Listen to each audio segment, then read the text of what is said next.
Bom, boa noite. A gente vai recomeçar aqui do zero, porque a gente está tendo muito problema com a internet. Vamos ver se agora vai. Acho que deve estar funcionando aí. Eu sou o Bruno Barcelos. Eu sou o Rafael Ferreira e esse é o Vitor Malta, grande amigo, psicólogo, para falar sobre o projeto sobre saúde emocional na escola que ele já vem desenvolvendo há algum tempo. Vitor?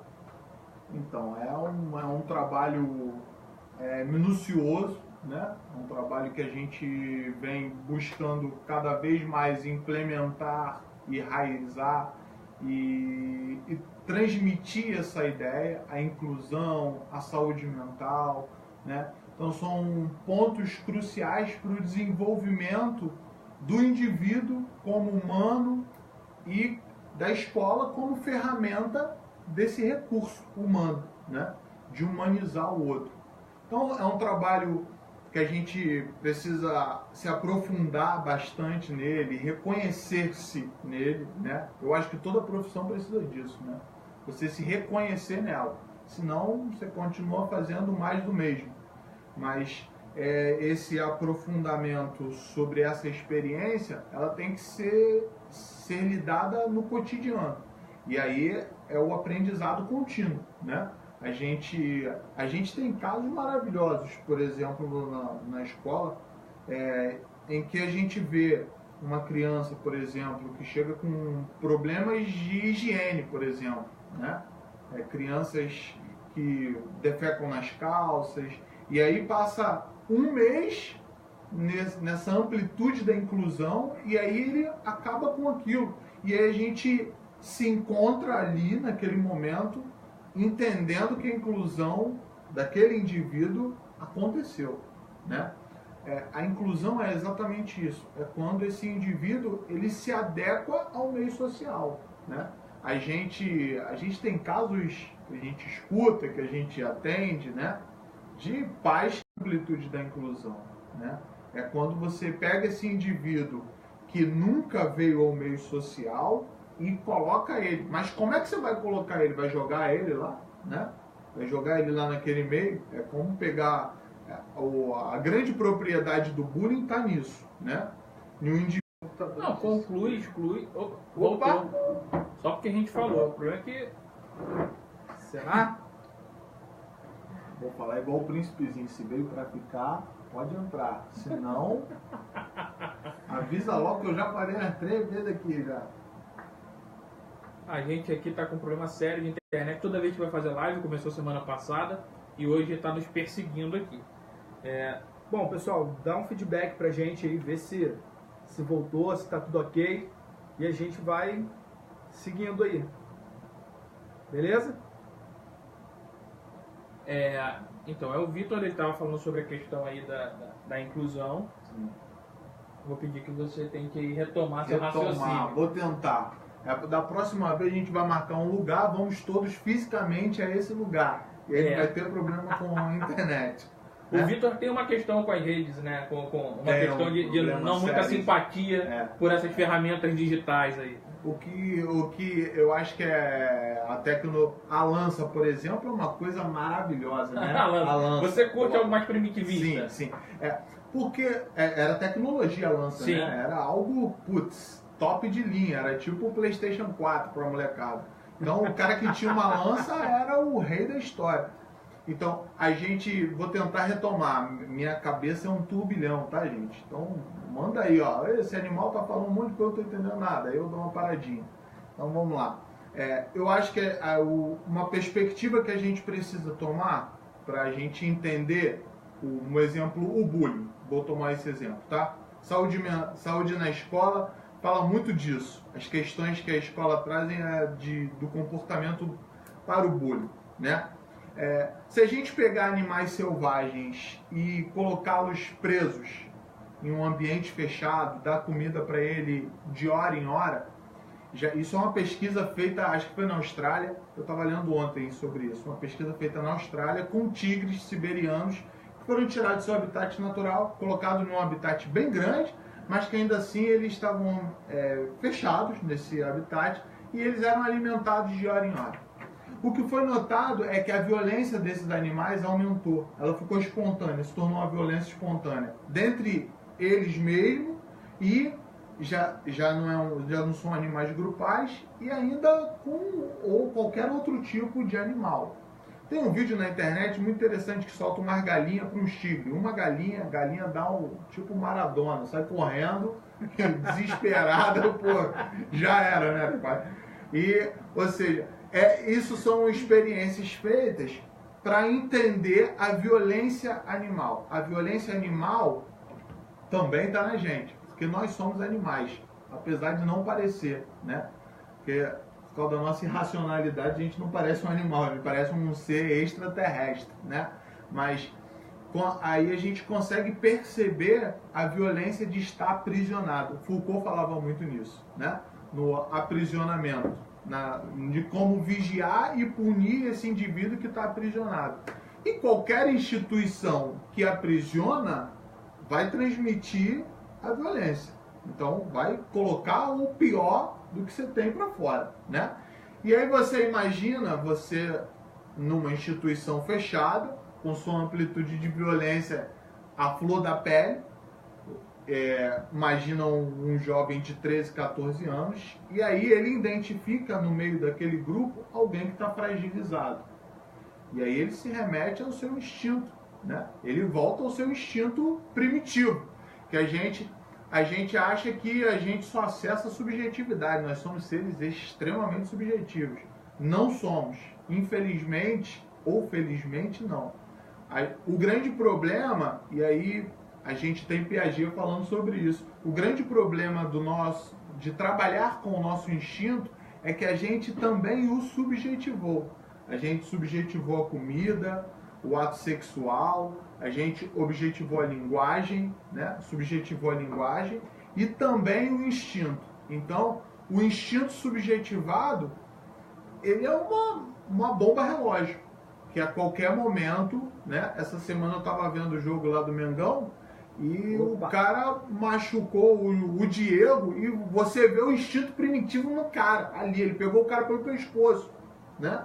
Queria esmagar o cara e aí de repente ele se toca que ele estava em um modo primitivo e aí ele volta para o seu estado e fala, pô, o que eu fiz aqui? E acontece com a gente cotidianamente, né? Agora você imagina com uma criança de 13, 14 anos. Aonde eu coloco esse lado, essa amplitude primitiva minha? Eu coloco naquele coleguinha que é mais fraco, né? Santo Agostinho dizia que toda criança é perversa, né? Freud também. Freud vai mais fundo, né? Ele diz que a perversidade da criança está em seu estado total, ou seja, ele é perverso por inteiro. Você dá um pintinho para um nenenzinho, a primeira coisa que ele vai apertar, né? Ele fica rindo ainda, legal, tô matando. Ou seja, então, quando você coloca esse indivíduo no meio, fechado, e ainda privado de sua normalidade natural, você vai encontrar um exemplo muito claro. Você não encontra, é muito difícil encontrar conceitos de escolas muito grandes, você não encontrar vários focos do bullying. E eles vão se dispersando, porque se você fez comigo, eu tenho que fazer com alguém. É o germe da opressão lá do Paulo Freire, né? Você transmitiu para mim, porra, eu não posso te devolver, então eu vou procurar alguém mais fraco que eu. A relação de opressor e oprimido? Exatamente. Sim, que o sonho do oprimido é se tornar um opressor. Exatamente. Então, ou seja, e ainda, aí a gente traz Foucault para cá de novo. Porque ele diz assim... Você está evocando a galera toda tá hoje. Todo mundo Olha, aqui, tá? Por isso que a internet não deu conta, cara. O cara veio acompanhado de uma galera na internet e não deu conta. O cara trouxe Marx, trouxe Piaget, Darwin, já bateu aqui. já veio. Freud também, cara. A galera tá bravo. É por isso, uma galera que assim, se reunisse, ia sair uma porrada brava. Porra, ia ser eu ia ficar quieto. Eu não ia ter o que falar, né? Ia ficar só assistindo de arena. Só assistindo. Mas é muito legal para poder pensar um debate entre essas pessoas. Porque você está fazendo isso aqui. Exatamente. Você está gerando um debate entre pensadores que não são, nem todos são contemporâneos, mas que têm ideias. Sim. E a escola deveria fazer isso, né? Ela deveria contextualizar isso. ela deveria trazer para o âmbito contextual escolar essa discussão. Uma questão que eu pergunto sempre aos meus alunos: por que a gente está estudando caras do século XVII, XVIII, século XIX? Porra, não tem ninguém de hoje, a gente está estudando ninguém de hoje. Tem um cara, não sei se você já ouviu falar nele, Flávio Augusto da Silva. Ele é o cara que criou um projeto chamado Geração de Valor. Ele é dono da rede de ensino WhatsApp e ele é também dono daquele time Orlando City que o Kaká jogou. O que ele tanto bate na tecla ali é que ele abomina absolutamente esse modelo de ensino que nós temos hoje. Os filhos dele não estudam na escola tradicional. Os filhos dele foram alfabetizados, estudam em casa com algum professor, porque ele é absolutamente contra. Ele não entra na cabeça dele esse modelo que você tá trazendo aqui, alguma crítica nesse sentido. Sim, isso é o dimensionamento. Mas, a gente, também é muito perigoso você dimensionar sempre como é que eu vou falar essa porcaria? Transformando, sempre trazendo um lado melhor do que o outro. Sim, porque todos têm lado bom e lado ruim, exatamente, né? Exatamente. Então, quando você cria uma amplitude muito... eu vou ensinar meu filho em casa, tá bom, tem coisas muito legais disso, que o exemplo dele vai fazer na hora que ele quiser, mas também tem o que a gente luta muito, por exemplo, saúde mental, não vai passar por aí, porque ele não tem um convívio com uma amplitude social. E com a diferença, né? Perfeito, que eu acho que é o mais importante. Porque quando você se choca com o que é diferente, isso te traz uma amplitude a primeira rejeição, né? A primeira coisa que você tem, putz, isso não vai. E de repente, você acha aquele diferente tão igual, né? Tem um filme que eu acho magnífico, é um marco pra mim, assim. Só por essa passagem do filme, o filme é muito interessante, mas é Duelo de Titãs, que é a história de um time americano de futebol americano que só jogavam brancos, né? E aí, naquele ano, foi incluído no time negros. E de início, e o treinador era negro e ele disse assim: vão sentar todos os dias um branco e um negro e eu quero que vocês se conheçam. E aí tem uma cena muito interessante que o quarterback do time, ele bate do carro e ele fica paraplégico com a batida. E ele está no hospital e aí o melhor amigo dele, que era um negro, vai visitá-lo. E quando o negro chega na porta, a enfermeira diz assim: só pode entrar os parentes. E aí ele diz assim: você é maluca? Olha para a cara dele, olha para a minha, ele é meu irmão, nós somos iguaizinhos. Então, ou seja, é o que remate, é o arremate disso. É quando você junta as diferenças que elas fazem o que nós somos, humanos, né? A gente só é humano quando a gente lidar com a diferença e reconhece na diferença coisas maravilhosas, boas, né? Você vê uma criança com síndrome de Down brincar com uma criança normal, dita normal, né? E você vê ali a liderança daquela que é especial, de dizer o que a gente vai fazer, como a gente vai brincar, e aí você se pergunta: qual é a especialidade daquela criança, né? Ou seja, e eu acho que é o nome mais concreto para se dessas crianças, especial. Porque cada vez que você vai trabalhando mais com essas crianças, você vai tendo a consciência do quanto elas são realmente especiais. Eu queria trazer uma pergunta, eu vou chegar aqui. É que tem uma galera aí que a gente precisa. Deixa eu só trazer um questionamento aqui. Você tocou num ponto, né, da especialidade. Queria que você trouxesse o porquê desse seu olhar, porque hoje você vai ter alguma discussão, alguma conversa com as pessoas que trabalham com a inclusão e tratar síndrome de Down ou outras crianças nessa linha como especiais, eles abominam. Eu queria ouvir de você o seu olhar para isso. Porque diz que não, que eles não são especiais. Enfim, tem as devidas críticas, sim. Querendo dizer que o fato de tratá-los como especiais já é por si só uma exclusão. Diminuindo. As Só que máximas. você trouxe um olhar, máximas, né? você trouxe um olhar absolutamente diferente em relação a isso. É porque eu não tenho esse olhar maximizado no que eu estou dizendo. E quando? É porque a gente perde muito a literalidade da palavra, né? Quem não quer ser especial, né? Se eu disser assim, eu tenho um amigo qualquer e tenho um amigo especial, qual desses amigos você queria ser, né? Quando você diz especial, não é porque você aponta a especialidade. Pode ser isso em uma configuração científica, né? Médica. Mas quando você está falando da especialidade daquela criança, é o quanto ela tem para lhe tornar especial. Eu vejo assim. A minha prática com isso é essa. Se é especial é porque eu preciso aprender aquela especialidade, eu preciso também fazer-me entender o quanto ela é especial para mim. Que entra no encontro que você falou. Exatamente. Que é, quando você se depara com aquilo, em primeira instância, puxa, será que eu consigo? Né? Ou, calma, espera, vamos ter essa experiência?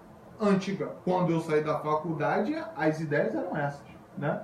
Putz, será que eu dou mão disso? Será que essa demanda, eu consigo com essa demanda? E aí, de repente, eu começo a me encontrar comigo mesmo, naquelas pessoas.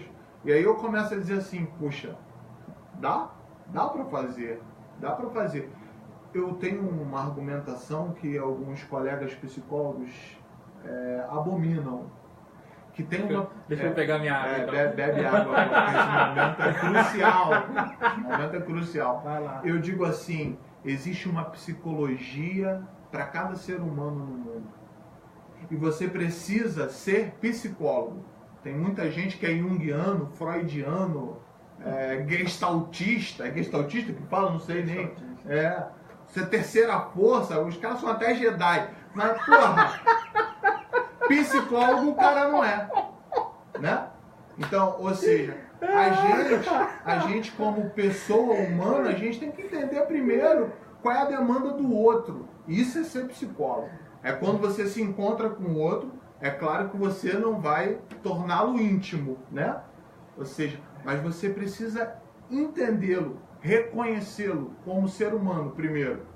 Não como uma patologia, não como um problema, não como uma doença, mas como ser humano. Aí quando você reconhece ele como ser humano, parece até pregação religiosa, porra. Cara, vamos montar um negócio aí, cara.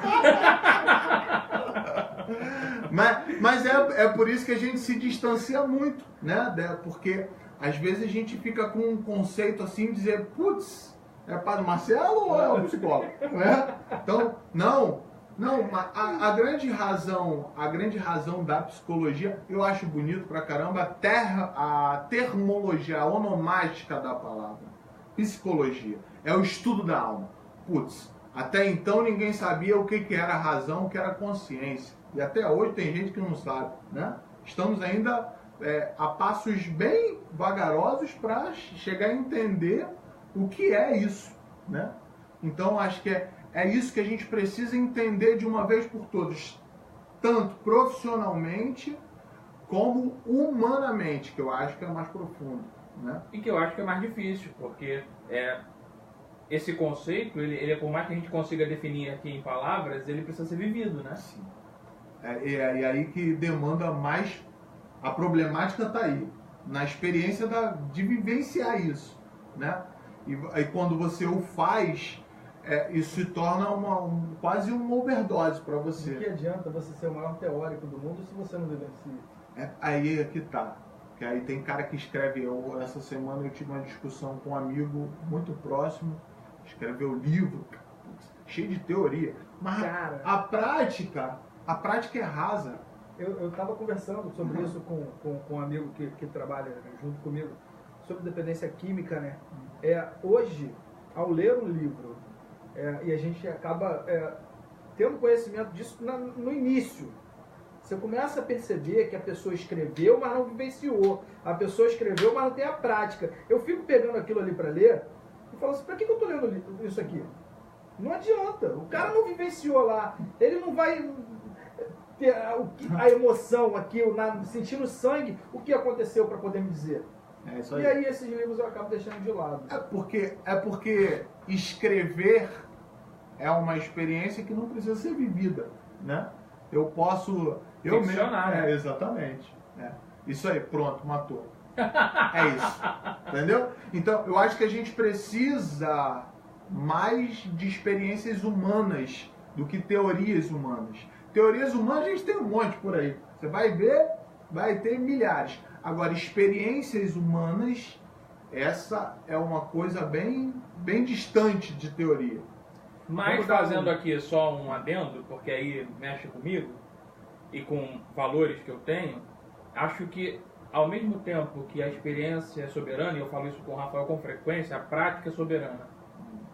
Sem um código de leitura, não adianta. não adianta. Você não vai perpetuar o seu saber. E aí, se você não perpetua seu saber, você ficou com ele só retido. Aí, isso não é humanizar, né? Porque o aprendizado humano, ele é transmitido. A gente está falando aqui, por exemplo, de abrir a geladeira. Por que o cara abre a geladeira? Você entra num quarto, apaga a luz, dá um cagacinho, dá... Porra! Que porra? Você olha embaixo da cama, tem uma pessoa mais neurótica que olha dentro do armário. Mas por que desse cagaço quando você apaga a luz? Por quê? Porque lá no seu estado primitivo, quando o sol descia do céu, compadre, o bagulho ficava louco, né? Tava lá, eu costumo falar para os meus alunos, tá dois homens das cavernas conversando, uga, uga, uga, uga, uga, uga. De repente, do nada, passou, ficou só um. Ele olhou, caralho, cadê o outro que tava aqui? Sumiu. Passou lá um tigre dente de sabre, um mamute pisou no cara, levou. Então, essa experiência sem a luz ficou retida em mim. E eu precisei transmiti-la, né? Eu tive que encontrar uma tecnologia para acabar com isso na noite. Tá aqui, cheio de luz, né? Estamos cheios de luz. Apagou a luz, você... Porra, será que tem alguma coisa embaixo da cama, né? Aí você aficiona. Aí as pessoas falam, por quê? Porque é uma mensagem transmitida etimologicamente para nós, né? Vamos dar atenção para a galera daqui? Vamos lá, galera. Wagner Martins, conhece? Ô, meu parceiro! Boa, Vitão. Você não é o Roberto Carlos nem Romário, mas é o cara. Ô, obrigado. Roberto Hilário, excelente. Especial enquanto de valor, mas não por ter limitação. Porque todos nós temos limitações e somos diferentes. Perfeito. Cindy Nascimento. Muito importante ver um debate falando sobre a escola. É um campo tão desafiador e tão amplo, mas pouco abordado por psicólogos na internet. É verdade. Perdemos nosso espaço aí. Muito. Vou aproveitar que ele levantou uma bola que eu não vou poder. Não posso ouvir isso, fingir que não ouvi. Por que será que a gente perdeu esse espaço? Porque quisemos. Porque não nos colocamos lá.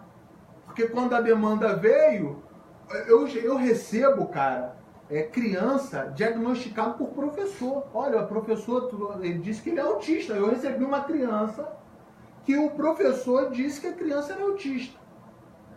E aí eu falei, pô, mas onde que foi esse professor estudou? Deve ser pediatra.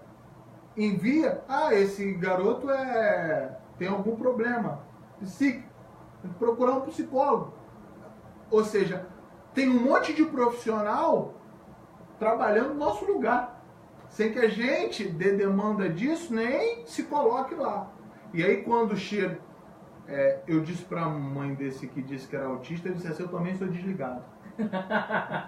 Todos nós, em algum momento, somos desligados. Isso não quer dizer que eu sou um autista. Então, ou seja, a demanda veio de um cara que não tem nenhum tipo de especialização para dizer se aquela criança é ou não autista. Então, ou seja, a gente perdeu esse espaço porque não nos colocamos lá. Porque se nós estivéssemos nos colocados, aí toda a escola, por lei, o Rodrigo Bressan, que é um psiquiatra e deputado lá de São Paulo, acho que é deputado ou senador, sei lá o que ele é. Eu sei que ele tem uma lei dizendo exatamente isso. A importância do psicólogo na escola. A necessidade, não é nem importância, é a necessidade de ter um psicólogo na escola. Porque a escola tem a demanda da institucional, do diretor, do coordenador, tem a demanda dos pais, tem a demanda do aluno, tem a demanda do professor. Calma aí, quem vai demandar isso tudo? Aí vira o samba do crioulo doido, né? Todo mundo quer demandar sobre uma amplitude na qual nenhum deles tem condição de fazê-lo, né? Então acho que infelizmente, a gente escutou muito isso na faculdade e eu tive que viver para ver que era verdade mesmo. Assim como perdemos nosso espaço em muitas outras áreas de atuação, né? O RH é uma delas, né? Que eu escuto amigos falando disso 24 horas, né? Como tem gente que aplica teste e nunca foi a uma faculdade de psicologia, né? Ou seja, e aí eu vi isso, né? Mas a gente eu e o Bruno, a gente concorda plenamente com o que você vem dizendo. Até discutimos muito sobre isso, as ideias da gente criar eventos voltados para a carreira do psicólogo, permeiam esses assuntos, porque alguma coisa acontece que o psicólogo ele não ocupa o lugar que ele deveria ocupar. E vai dando espaço cada vez mais para que outras pessoas que querem cada vez mais ocupar os seus lugares sejam aí. Sim. Na nossa etimologia, na nossa história evolutiva da psicologia, o psicólogo se elitizou. Ele queria fazer parte de uma elite pequena e transmitir esse conhecimento a essa elite. Só que a psique, ela está no humano, não na elite. E aí o grande problema, aí foi onde que a gente se perdeu. Quando a gente se encontrou e se deparou com o humano em todos os outros indivíduos que estavam fora da elite. Sensacional. Muito bom, tem mais comentário aí. Vai daí, parou na palminhas. É porque... Roberta. Tá, Roberta, alguém que colocou em palavras como trabalho que sejamos muitos. Vivenciar é o que complementa a teoria e nos leva do idealizar ao realizar. A Luísa Cruz Melo, eu não consegui entender esse... Vou tentar ler aqui. Boa noite. Toda criança é especial como todo ser humano. O psicólogo Bruno colocou o rótulo que faz o ser humano ver o outro com discriminação. Eu também não entendi. Eu espero que eu não tenha feito isso aí, de colocar rótulo. Se eu fiz, me desculpe, mas não tive a intenção. A Marta entrou, Yuri é meu sobrinho. Fala, moleque. Bom, Aloysio, se você puder explicar melhor aí, porque aqui a gente não entendeu bem o que você está colocando. Mas assim, eu espero não ter colocado rótulo em ninguém. Se ele colocou, eu não notei. Passou despercebido. Elisângela Souza, seria ótimo psicólogo na escola para atendimento a todos. O que você acha disso? Vou aproveitar o comentário para ele não levantar a Depende atenção. quem é ela. Ela é a mãe? Se for a mãe, não. Não. Totalmente contrário. Foi comentário? A Elisângela Souza está comentando que seria ótimo psicólogos na escola para atendimento a todos. A todos, Eu concordo assim, institucionalmente um psicólogo que atendesse a todos. Institucional, né? Só que tem um grande problema dos pais de aluno, né? Que eles vêm com a demanda. Aí não, aí a gente tem que indicar um psicólogo clínico, né? Vai lá pro Bruno, pro Rafael, moça, e fala com ele lá esse problema. Essa não é a nossa demanda, né? Então, mas se for sim, o professor precisa, o coordenador precisa, ou seja, o psicólogo precisa, né? Então, muito bom. A gente já tira por aí, né?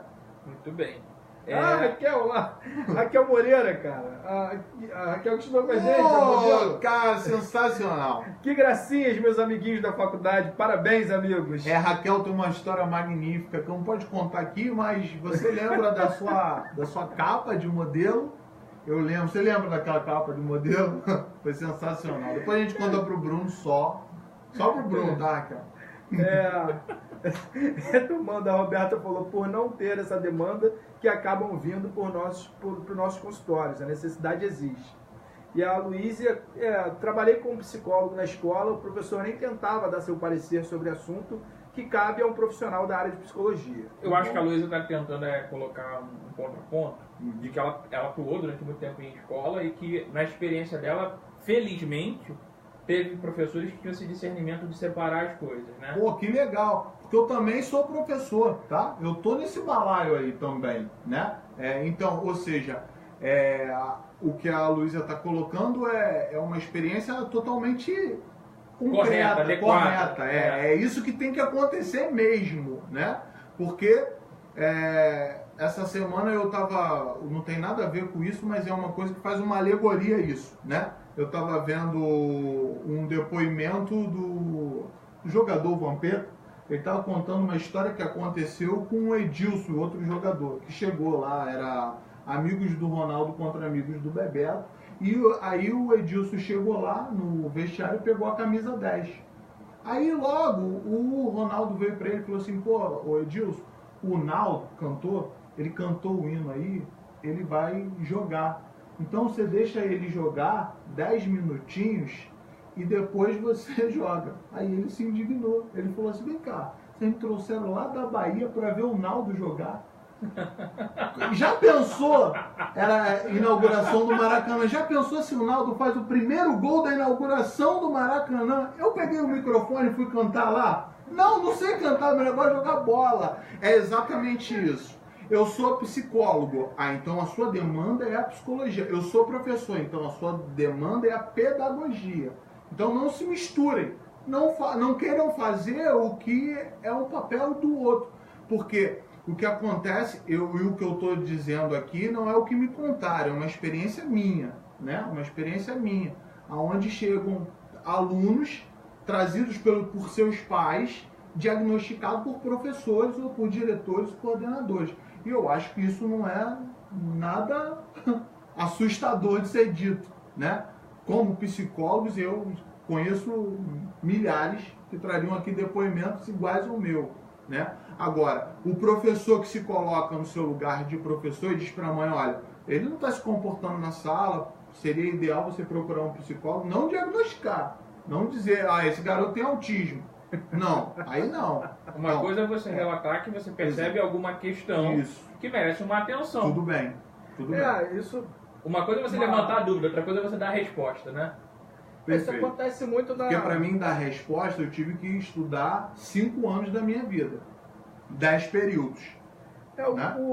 Isso acontece muito dentro do campo do tratamento, as drogas e dependência química, que muitas das vezes uma mãe vem... olha só, meu filho é um dependente químico, eu preciso que você o trate e tal. Rapaz, às vezes o cara teve umas 2, 3 experiências com a maconha, alguma coisa assim, e as questões dele são familiares. Sim. E aí só que já vem rotulado. A gente está falando de uma doença que é para a vida toda, é uma doença incurável. Sim. Você já rotula aquela pessoa para o resto da vida. Você é um doente crônico. Você é um doente crônico, vai lá que você precisa se tratar. Mas, às vezes você vai fazer uma avaliação, o cara... E o grande problema que eu vejo nisso também é como você determina o outro, né? Às vezes, vai perder aquela criança na escola, porque ele vai chegar na frente de um profissional que vai dizer para o pai e para a mãe, dizer assim, não, ele não é autista não. Ele não tem nenhum tipo de espectro autista. Ou seja, quem foi que te disse isso? E ela vai dizer, foi a professora. E aí, ou seja, fica aquela amplitude feia, né? Antiprofissional. E que contamina a relação, né? Porque aí desumaniza, no sentido que você trouxe para a conversa, né? Sim. A Luísa explicou aqui o que aconteceu. Tem um comentário antes do Vitor Hugo. Do Vitor Hugo Barcelos, né? E é um ótimo professor, agradeço a ter aulas com o Vitor. Deve ser seu parente, Vitor Hugo Barcelos aí, Talvez. A Luísa disse, o Bruno disse que o rótulo que prejudica é ver o outro com discriminação. Sim. Deixa eu explicar, porque a Luísa faz parte de um grupo que eu atendo, né? Um grupo de idosos que eu atendo, e a gente discute muitos assuntos lá. E esse foi um dos assuntos que a gente discutiu, que o rótulo é que prejudica as dinâmicas de relação, porque você começa a enxergar o outro com discriminação, né? Com preconceito.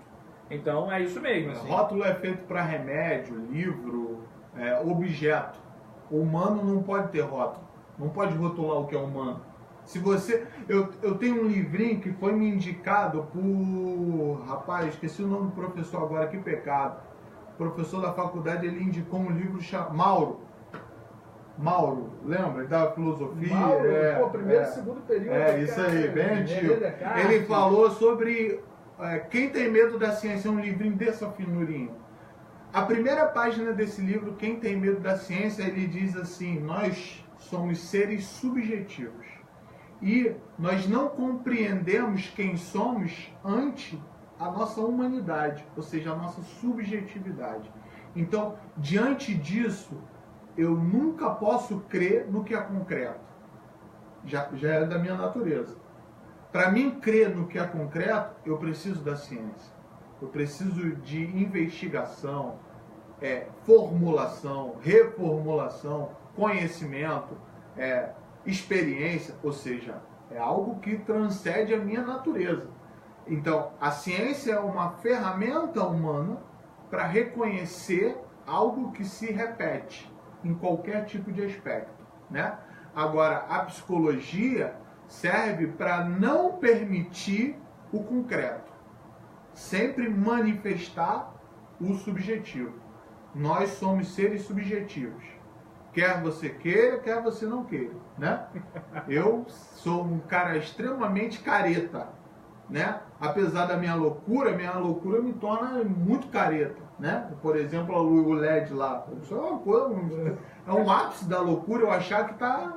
Quando a pessoa do LED... Então eu tenho um vídeo aí, depois vocês dão uma olhada aí no vídeo que eles fizeram da retrospectiva que eles tiveram, né? E aí eu tava lá sentado vendo a retrospectiva e ali atrás tem um... Eu tava vendo atrás daquela janela ali uns meteoros brancos caindo. Eu falei, pô, que porra é aquela, cara? Tá chovendo meteoro lá em Niterói. Eu fiquei pensando. Não falei pra ninguém pra não assustar as pessoas. E aí eu fui vendo o vídeo e até o momento eu fiquei tão encucado com os meteoros caindo lá atrás da casa dele e ninguém olhava pra trás e falava, pô, deve estar um barulho da porra aquilo e os caras estão focados no vídeo. Aí eu chamei minha mulher, que é uma pessoa extremamente sensata, deve estar nos assistindo agora. E aí ela olhou pra minha cara e falou assim, você notou que é Natal? Aí eu falei, os caras estão de gorro de Natal, pô, é Natal. Então ela falou, então aquilo lá é uma luz de Natal. Então você tem dimensão da minha loucura, né? A minha loucura é isso, é terrível. É isso. E afinal de contas ela te deixou lá e foi embora? Ela foi ver novela, que era muito melhor do que estar comigo vendo Meteoro num vídeo sobre psicologia. Eu tô pensando em usar mais agora, depois dessa informação, deixar ligado direto. Isso! O problema é que eu só fui começar a ver o vídeo depois que ela me satisfez com aquele problema lá atrás. Que, porra, já era no final, né? Já era lá no meio já. Você não conseguiu prestar atenção em nada, só no meteoro. E eram 6 assim caindo. Eu contei 6, 1, 2, 3, 4, 5, 6, e caíam em sequência. Era meteoros sincronizados ainda, cara. Cara, que porra é essa? Ai, ela até reagiu. Ai, tá doendo minha barriga aqui. Ai, muito bom. Mas acho que a gente cara, mas olha só, eu queria falar, desculpa te interromper, mas não tem como não abordar esse assunto, que é o seguinte, desde a época da faculdade, eu acho importante você falar disso, você desenvolveu um projeto de arte educacional, nos quadrinhos. Eu queria que você falasse um pouco disso pra galera aí. Então, o nome do projeto, e é o tema da minha monografia, é Arte Terapia dos Quadrinhos, né? Então, o processo de quadrinização, eu sempre fui fanático por quadrinho. Minha mulher vai reagir novamente, porque ela, o grande sonho dela é jogar tudo aquilo fora. Então é uma coleção extensa. E você também desenhava. Exatamente. Por desenhar, né? Por desenhar eu adorava aquilo. Eu lembro o primeiro quadrinho que meu pai me deu, eu ainda tenho ele, entendeu? Então, lembra quantos anos você tinha? X-Men 62 eu tinha 13 anos, eu tinha 13, 1993. Catalogado ali, bonitinho. Exatamente.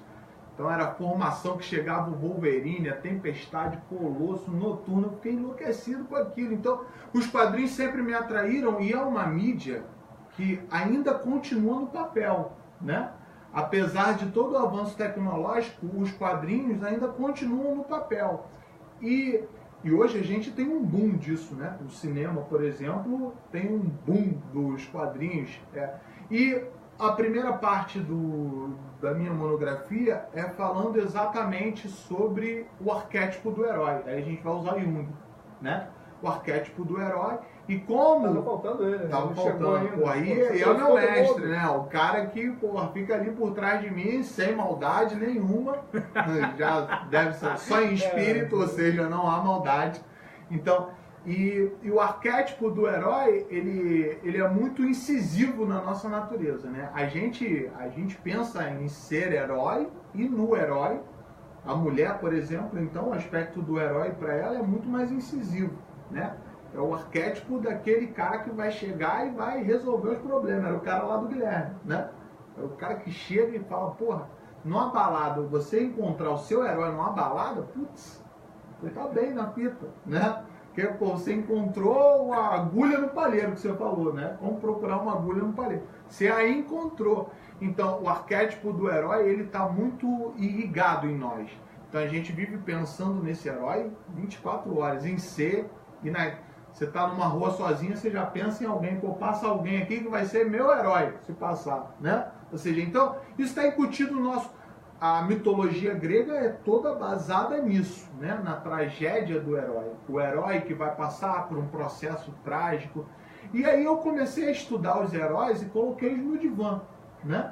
Por exemplo, o Batman, ele é um neurótico psicótico, né? Ele perdeu os pais, jovem, e aí ele se encontra com aquela perda e o pior, ele depois daquilo se tornou tão incluso dentro de si mesmo que ele, de repente ele vê uma coisa terrível, que é um morcego para ele, e aí ele diz assim, se essa porra fez medo para mim, imagina o que vai fazer de noite. Ele bota aquela porra daquele orelhão todo de preto, porra. Já pensou se passando na rua, um cara todo de preto com orelha? Você corre pra cacete, pai. E o cara ainda tem uma porra de uma pistola que puxa ele, um carro que, porra, parece um tanque. Então, ou seja, isso me atrai muito, né? Me atrai por exemplo, uma coisa que eu acho magnífica naquele filme que o Bill, quando o Jack fala para que o Bill fala para ele, você já parou para pensar no Super-Homem? O Super-Homem é o cara que eu mais gosto. Por quê? Porque o Super-Homem tem uma crítica psicológica social. E quando ele faz essa crítica? Quando ele está disfarçado. Porque quando ele está disfarçado, ele é humano. Porque quando ele é herói, é ele mesmo. O Batman não. O Batman é o Bruce Wayne. Disfarçado, ele é Batman. O Super-Homem não. O Super-Homem, porra, vive num mundo de papelão. Se ele peidar, destrói a porra toda. Né? Então, ou seja, agora, ele, quando ele quer se tornar humano, ele se disfarça de quem? De Clark Kent. Aí ele nos faz uma crítica. Olha como é que vocês são. Um boçal, né? De óculos, porra, a mulher dele, todo mundo pega, ele não liga, porra, fica ali, porra, que merda, ó, saiu colocado. Ou seja, então é uma crítica, né, de um alienígena que, porra, tem a força, com o sol tem a força de um mundo, destruiu o mundo. Pô, então, ou seja, esse conceito dos quadrinhos é o conceito mítico da nossa sociedade contemporânea. Então eu trago isso para o meu trabalho e as crianças, porra, né, você vai falar de... Eu sento lá com as crianças para conversar sobre quadrinho, porra, fico o dia inteiro, né?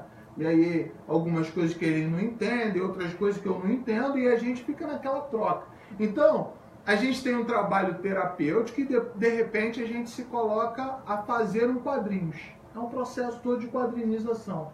E aí você precisa de dimensionamento, de geografia do lugar, ou seja, de conversação, literatura. Você trabalha um monte de coisa, um monte de coisa com uma coisa só. Exatamente. E a criatividade, né? Que eu acho que a escola, muitas vezes, vai na contramão disso. Exatamente. Você libera a fantasia na cabeça dessas crianças. É aí que o Atrium faz um trabalho legal nisso. Porque ele não é aquela instituição institucionalizada, sabe? Que tem um padrão, uma norma, um conceito para tudo seja acontecido dentro daquilo. Não é assim. ele é muito voltado para o lúdico, porque a gente está lidando com crianças que vão trabalhar o lúdico em suas especialidades, né?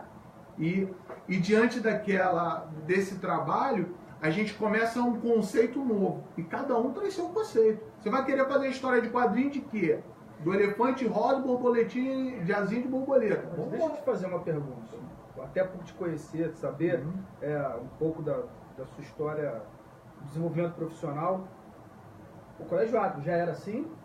Ou você trouxe isso para o colégio? Não, ele era assim, e aí chegou e juntou. Ele era uma escola chamada Betânia, o antigo Betânia. E a ideia já do Betânia era esse. Era uma escola que tivesse essa amplitude, esse conceito de que é claro, não é o samba do crioulo todo, cada um chega e faz o que quer. Passa por um processo onde o coordenador é o Daniel, né, o dono é o Cid, e passa por dentro desse processo essa conceitualização. É claro que há arestas, como toda instituição há arestas, mas a liberdade desse conteúdo é muito interessante, porque é uma liberdade lúdica dada àquele indivíduo. E aí ele trabalha essa liberdade conceitualmente, da forma com que ele quiser. Então, é um complemento. E é uma liberdade lúdica dada ao profissional também. Perfeito. Né? E aí é que tem o casamento Exatamente. institucional dessa proposta. Exatamente. Tem dois comentários, isso. A Luísa falou, e quando os pais dão o diagnóstico? É a mesma demanda do professor, né? Entra naqueles três maléficos que você... O professor, pelo menos, ele estudou pedagogia, né? Ele tem psicologia lá numa matéria dele. Agora o pai não teve matéria nenhuma sobre psicologia. Então, assim, é o olhômetro, né? Ele olhou e falou, ih, rapaz, esse moleque, pô, a minha mãe, se fosse assim, eu ia ter milhares de doenças, né? E que isso atende muito essa questão de gerar diagnósticos, atende muito uma demanda dessa angústia de não saber também, sim, né? Sim, o que está escondido para mim tem que ser descoberto, eu tenho que catucar. Então, é claro que o pai, ele tem a autonomia de levar aquela criança num profissional, o que o professor já não tem, né? Então, o pai vai acabar descobrindo, normalmente, que quem precisa de terapia é ele. Aí caiu aqui, né? Então, ou seja... É mais fácil deixar no outro mesmo. Exatamente. Então... Bota na conta do papo. É isso aí. Que é o suporte. De novo, a Luísa Cruz Melo. Você deve ter lido Análise dos Contos de Fada. Já leu? Claro, já li. Faz parte na minha monografia, eu uso bastante esse livro.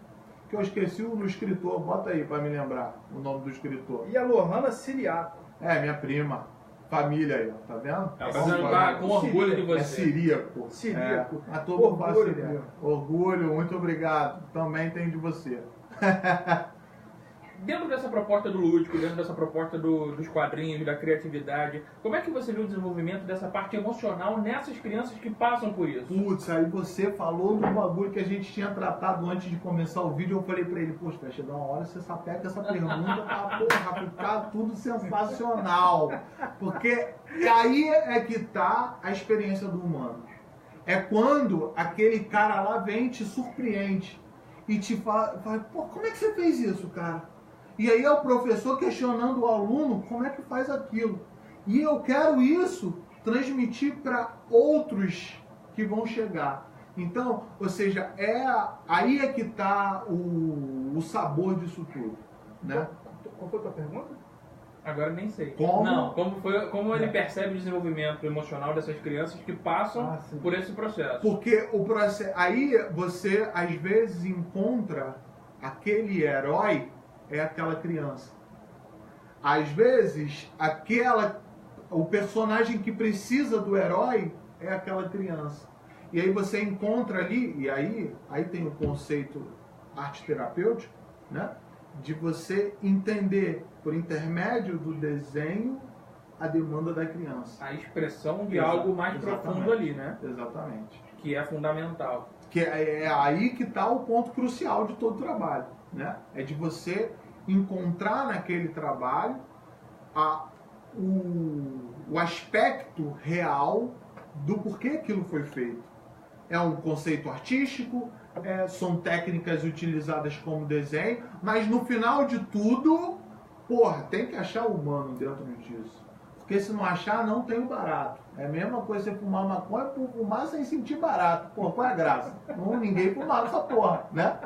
Fuma um cigarrinho lá, com o cara puxa, pô, chega a babar a gente, fica olhando, como é que gosta dessa porra, né?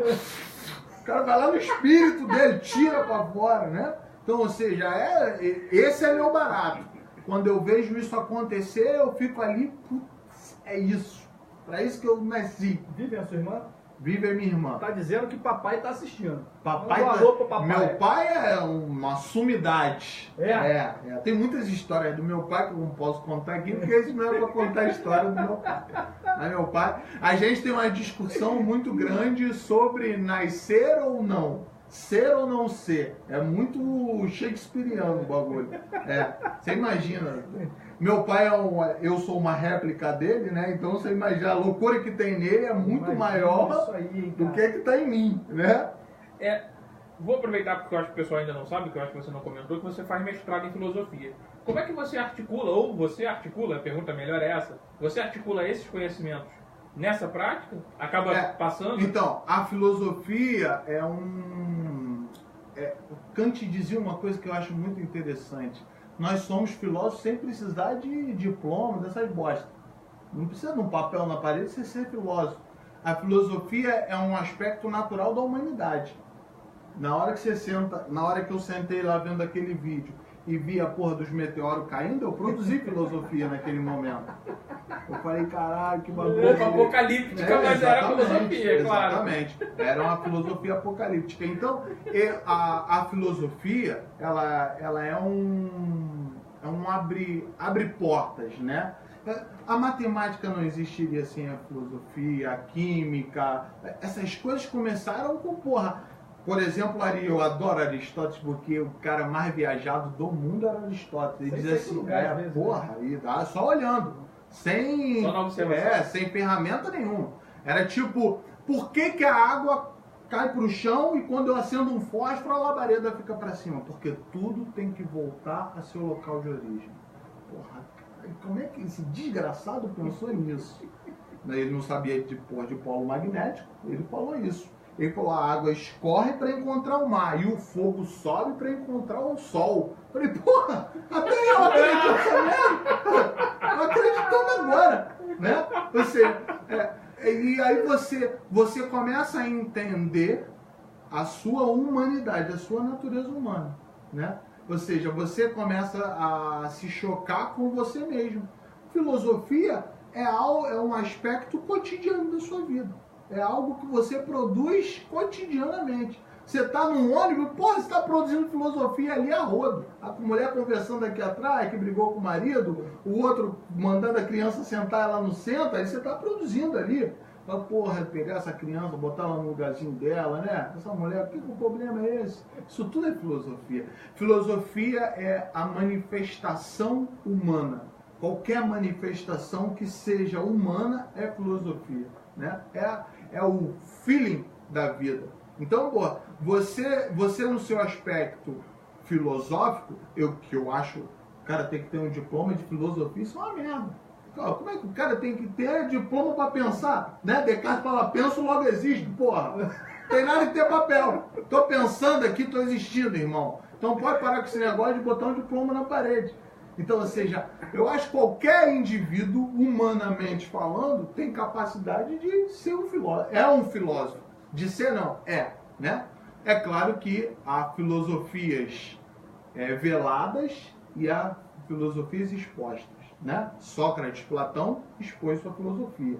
Descartes, Kant, David Hume, Bacon, né? A porrada que a gente estudava lá na escola, né? Piaget, Vygotsky, Foucault, Lacan, Freud. Freud filosofou primeiro. Ele não começou, porra, eu acho que essa porra aí é o inconsciente. Não foi assim. Ele sentou lá e ficou vendo aquela porra. Hipnotizava a mulher e ficava olhando, ela, porra, tá hipnotizada e tá, esqueceu. Esqueceu que é neurótica, tá doida. Esqueceu lá. Apagou da mente dela. Aí, ali ele produziu filosofia. Ele falou, porra, tem alguma coisa acontecendo. E essa coisa não é física, ela é inconsciente. Inconsciente, porra, então tem alguma coisa ali dentro. Essa semana eu expliquei as 3 instâncias freudianas, o psicólogo quase me mataram, né? Eu falei, porra, é assim, o bagulho é o seguinte, a grosso modo, eu expliquei para uns colegas. Psicólogo? Não, professor. Um professor de química, se os psicólogos estivessem ali, me matava aquela hora. Vou explicar rápido para vocês entenderem essa porra como é que é. É assim, tem o id, que é seus desejos, qualquer desejo que você tiver é id. Aí fica ali aquela porra latente. Eu quero sair. Tem um bagulho chamado superego, que é tipo uma peneira. Ele fala, não, pode parar, sair pelado na rua não pode, sociedade não aceita. Ah, você quer ser o quê? Quer ser médico? Passa, porra, não tem condição, volta. Ou seja, e tem o ego, que é onde chega essa porra toda. Aí eu expliquei assim. Aí eu falei, porra, agora eu me ouvi, eu falei, pô, quanta merda eu falo. A capacidade que eu tenho de falar bobagem é imensa. Aí você ativou o superego filtrou, depois já tinha passado tudo. Seu superego tem um delay, porra, né? Tem, um aspecto autista. E aí o mais interessante é assim, mas vocês entenderam, entendemos. Porra, velho, então tá bom. Entendeu, tá bom. É isso aí. Deixa o superego falar, já foi. Passou. Ai. Tem mais gente aí perguntando. Olha, acho que tá todo mundo assim, ó. Mas teve comentários aqui, ó. Nanda Lobo tá mandando um abraço a ele, eu não sei se é pro seu pai, porque a Nanda Lobo comentou logo em cima da Vivian. Não, é pra você mesmo. Um abraço pra você. O melhor professor, show. Renata Maiorano Fernandes, a filosofia, a mãe da ciência. Muito bom. Disse que Milena está encantada. Que bom. Sei lá quem é Milena. Milena é prima de Diana, é minha prima, né? Roberto Hilário, gostando muito. Parabéns, Vitor. Você une com maestria o lúdico da pedagogia com a psicologia. Pô, poxa vida, agora eu me senti quase um Lacan. Porra, agora sim. Mas eu acho que é isso. Eu acho que a gente precisa encontrar essa essência, a essência do bom humor, a essência da alegria no que faz, a essência dessa experiência com o outro. A experiência com o outro ela é sempre fugaz, né? Quando você encontra alguém que um dia eu vi andando no centro do Rio, o cara olhou pra mim e falou, rapaz, eu nunca vi o cara na vida. Eu falei, rapaz, quanto tempo ele me abraçou? Eu abracei. Ele me abraçou, eu abracei ele. Rapaz, quanto tempo? Como é que tá sua mãe? Tá bem, rapaz? E a sua? Tá bem também? Pô, aí ele me beijou. Pô, cara, pô, tinha que pegar seu telefone, tô sem celular. Pô, rapaz, eu também tô sem celular, então vamos embora. Que encontro lindo, eu não sei quem é, mas foi uma coisa magnífica. Que às vezes você encontra com um amigo seu que te conhece e não tem. Não é tão bom quanto esse foi um abraço apertado, gostoso, quase rolou um beijo, e porra, ficou aquela coisa no ar. Ou seja, eu fui pensando, pô, que cara legal, né? Queria até conhecer ele. Exatamente. A gente vai precisar caminhar para o fim, a gente já está tentando passar aí, mas eu achei interessante esse pedido do Vitor Hugo Barcelos, pedindo para você explicar a origem da tatuagem e quando ela se tornou arte. Isso é um trabalho, seu marginal, para você fazer. Eu não vou te dizer. De Miguel, rapaz, escola que você estuda, eu dou aula, compadre. Vai fazer o trabalho, moleque. Você pediu para ele fazer a origem da tatuagem. O cara tá de Miguel. Tá de Miguel, safadão. Mas tamo junto. Ela aí, viu? Muito bom. Eu não sei nem pra onde caminhar pro fim, porque tem tanta coisa que eu tô pensando agora, depois dessa conversa. Uma coisa que pra mim tá marcante muito, não é só o conteúdo do que você trouxe, mas como você trouxe. E isso eu acho que tem muito a ver com uma palavra que pode se aproximar, é autenticidade. Não sei a sua visão. E é essa a pergunta. Como fazer com que essa humanidade contenha algo que eu estou nomeando de autenticidade? Então, aí precisa passar por uma amplitude filosófica que é o tripé. Santo Agostinho elaborou, mas quem criou foi Platão.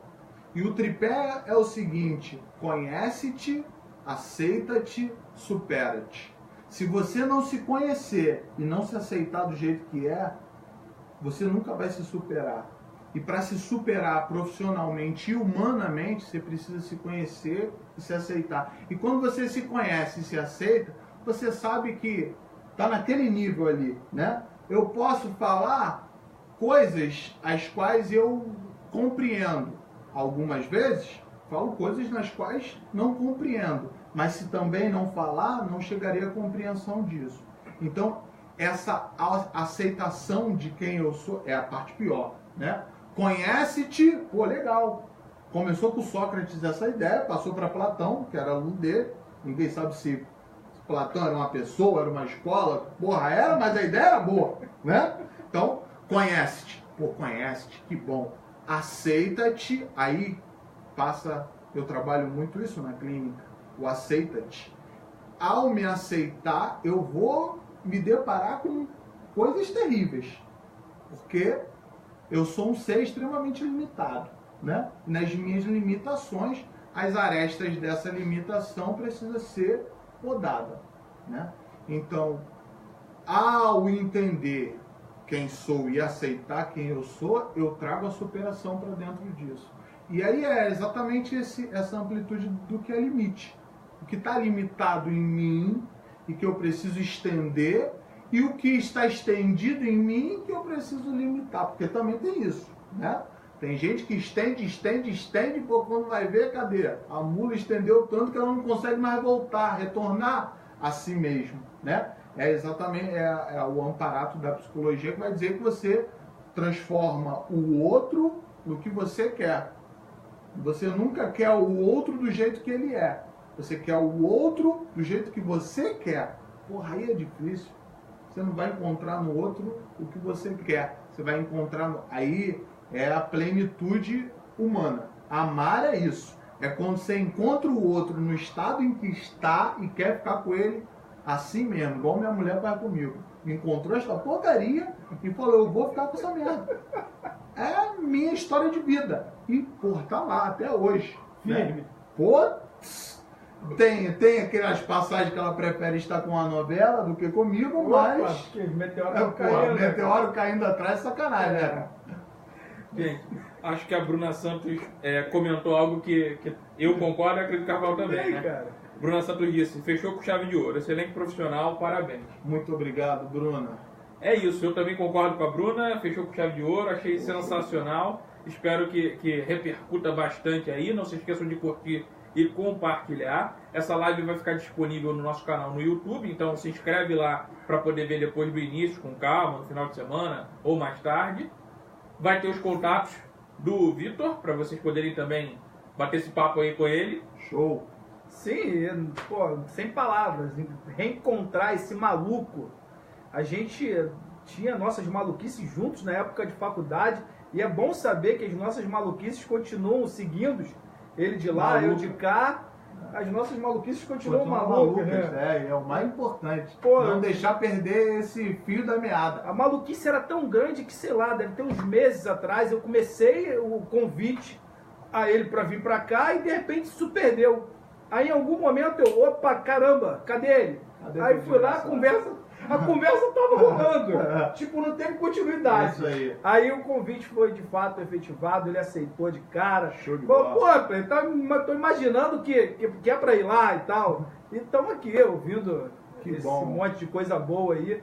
Eu sinceramente agradeço de coração. É bom saber que a gente tem amigos assim tão loucos quanto a gente e que possa cada vez mais compartilhar dessas loucuras com vocês. Eu só tenho a agradecer porque eu sou fã, não compartilho, não dou like porque eu vejo no PlayStation, então é totalmente analógico o bagulho, entendeu? Então eu não sei compartilhar, não sei. Essa semana eu sou assinante do Omelete. Mas, porra, É uma grande referência pra gente. o cara falou assim, pô, você não tem um compartilhamento do nosso canal, nem um like. Eu falei, mas eu pago todo mês. Não vem me incomodar com essa porra não, de like. Eu odeio ver vídeo, eu pulo sempre a hora que o cara fala, aí dá um like aí, eu falo, pô, sou ignorante, rapaz, pula essa porra, fazer vai isso embora, não, pô. Não me enche o saco. Muito bom. A gente vai ficando por aqui. Obrigado pela participação de vocês. Obrigado, Vitor, novamente por Pô, ter aceitado. eu Foi agradeço. sensacional. Até a próxima quarta com mais uma live com internet. Estarei lá. Tchau, gente. Valeu. Até. Muito bom.